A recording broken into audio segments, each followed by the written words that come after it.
kumekuwa na mchakato kuhusu ni maafisa wangapi ambao wanafaa kumlinda naibu rais wa nchi ya Kenya, na hivi majuzi hiyo jana waziri wa usalama Daktari Fred Matiangi alijitokeza na kuelezea kamati ya bunge kuhusu usalama ni kwa nini jambo ambalo lilifanyika kutokuwatoa ama maafisa katika eneo lake la kukaa la Karen na kuwapeleka kwingine.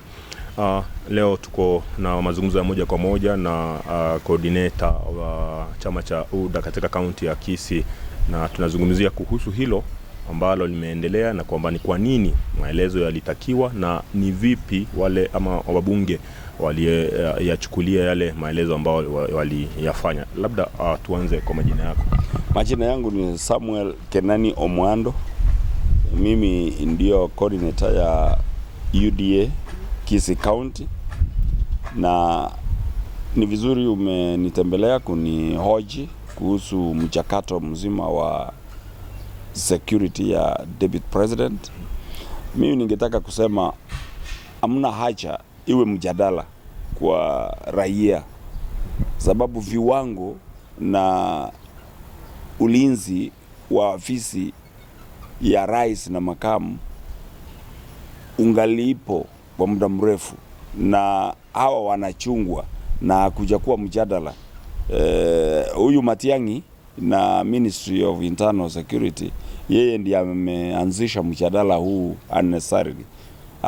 Haingestahili tukue na mjadala huo, sababu rais mwenyewe na jamii yake wanalindwa na mali yao, wanalindwa na watu takriban 1,100 maaskari 1,000, na makamu wa rais kulingana na Matiangi anajungwa na takriban maaskari 257. Sasa sioni kwa nini aleta mjadala huo. Tuanze kuzungumzia kwamba rais analindwa na watu 1,000, makamu wake analindwa na 250. Alikuwa swali kwake, alikuwa swali kama hilo kwamba ni wangapi wanamchunga, ni kwa nini wachungwe. Aliulizwa ni kwa nini majuzi alipunguza maaskari wa makamu wa rais. Hilo ndio lilikuwa swali, na ningefikiria Matiangi kama daktari wa kielimu anastahili kujibu maswali yanavyoulizwa, sio kutapatapa.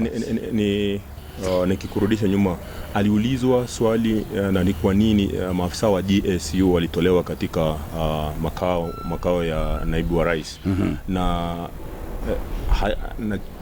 naliona kwamba ni swala ambalo pia yeye angelipatia uzito kama alipatiana uzito wake hiyo jana kuhusiana na ripoti ambayo alipeana katika kamati ya bunge. Unajua, inajulikana wazi kwamba Matiangi anacheza na maisha ya makamu wa rais, sababu ni sheria kwamba makamu rais na makamu wake wanajungwa na kitengo cha askari wa GSU. Hapo sheria haijabadilishwa na Matiangi hana nguvu ya kubadilisha sheria. Sasa yeye anastahili kuelezea ni ukora gani, ni njama gani walionao katika maisha ya makamu wa rais kuchukua maaskari wa GSU walete wao.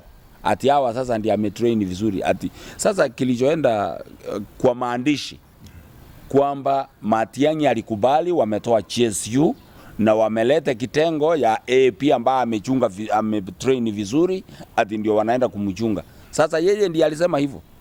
Sasa kitakachotokea na unyanyapaa katika security ya Deputy President, basi Matiangi na hicho kikosi chake alitaka kujaribia kwa makamu wa rais, ndio basi tutajua. Sasa Matiangi itakuwa ni jukumu yake kama Matiangi Internal Security Minister wa wakati huu, ambaye alienda akafunza maaskari wa AP waende kuchunga makamu wa rais kinyume ya sheria. Sasa ni yeye ajue hivyo. Sasa yeye hiyo ndio kazi yake amefanya. Na labda kama waziri nikisema kwamba alikuwa anawajibikia kamati ya bunge kuwaeleza ni kwa nini na ni wangapi ambao wamemchunga naibu wa rais, na kulingana na idadi ambayo ilikuwa katika maeneo yake, labda alikuwa anaelezea ni kwa nini walikuwa wanatoa wale wanarudisha wale, na ni wapi ambao ilithirika wazi kwa watu walioasikiza maswali na majibu ya waziri Matiangi. Ilithirika kwamba Matiangi anacheza na maisha ya makamu wa rais. Hata hakutaka kujibu anavyoulizwa. Yeye alikuwa anaulizwa ajibu kisheria. Inastahili achungwe, angetuelezea tu kisheria anastahili kuchungwa namna gani na kitengo gani na ni wangapi kama iko kwa sheria. Yeye atuambie hilo. Lakini hakutuambia hilo, alianza tu kumop fikira za Wakenya kwamba ni wengi hawa wanachunga makamu wa rais, ni wengi, astahili hivyo. Hata ukifuatilia nyuma kuna vice presidents ambao walikuwa wanachungwa na wachache, kwa hivyo huyu ni wengi. Hapo nyuma inaweza kuwa walichagua unajua kuna tena kitu kingine watu waelewe.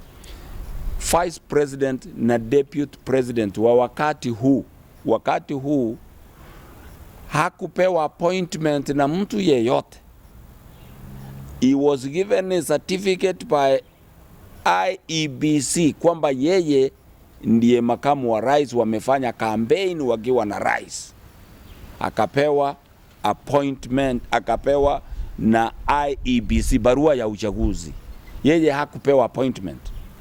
Lakini hawa wa nyuma kina Mudavadi, kina Kalonzo na hao walikuwa vice presidents who were appointed by the president on the roadside. In fact, announcements were being made. Hata rais anapotoka kwa choo hivi anatangaza nimechagua sasa makamu wa rais. Sasa nataka nikuambie kwamba hao ilikuwa tena the prerogative ya rais kusema anachungwa na wangapi. Yeye mwenyewe amemchagua, yeye mwenyewe pia ndiye angesema mpe 5 hapakuwa sheria. Lakini saa hii tunamchagua kama raia, sisi tunachagua makamu wa rais. Tunapomchagua inawekwa kwa sheria, anaenda kuchungwa vipi, anaenda kukula mshahara gani, anaenda kukaa nyumba gani. Hiyo ni sheria.